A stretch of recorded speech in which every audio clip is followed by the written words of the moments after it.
On a humid Indochina evening, the scent of rain mingled with the smoke from stoves in a small village on the outskirts of Hanoi. There, a boy with slender eyes was born, gazing at the world with questions beyond his years. No one could have imagined that this child, whom his father named Nguyen Sin Quang, would later become the man who would shake the foundations of empires and be known as Ho Chi Minh, the light of the way. The seeds of awareness. The boy grew up amidst stories of peasants oppressed under French rule, and he heard his father, a teacher, say, "Homeland is not just soil, but the dignity of the people who live on it." As Nguyen matured, he left his village and traveled to Saigon, and from there to distant ports. His heart burned with questions about freedom and the secret of the power of those nations that dominated the world.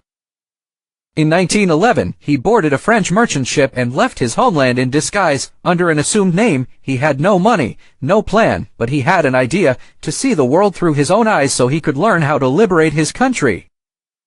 A man without a country, he traveled the ports of Africa and Europe, working as a cook, sailor, or cleaner in restaurants in Paris and London. At night, he would sit in small cafes reading revolutionary newspapers and learning French and English. He witnessed firsthand the hypocrisy of the Western world. Slogans of liberty and equality were raised in public, while the people of the colonies were crushed underfoot. In Paris, he joined socialist intellectuals and wrote critical articles under the pseudonym Nguyen Ai Quoc. No one knew that decades later, this poor laborer would become a symbol of liberation in Asia.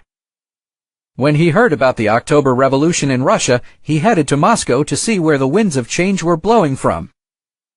A voice in the jungle, he returned to Asia with a new name, Ho Chi Minh. In the mountains of North Vietnam, amidst dense forests and swampy rivers, he founded the Viet Minh movement in 1941. He would meet with the fighters in caves, by the light of oil lamps, and tell them in a quiet but resolute voice, "We are not only fighting the French, but we are fighting every ideology that sees us as slaves." The fighters called him Uncle Ho because he was close to them, sharing their food, their cold, and their deaths.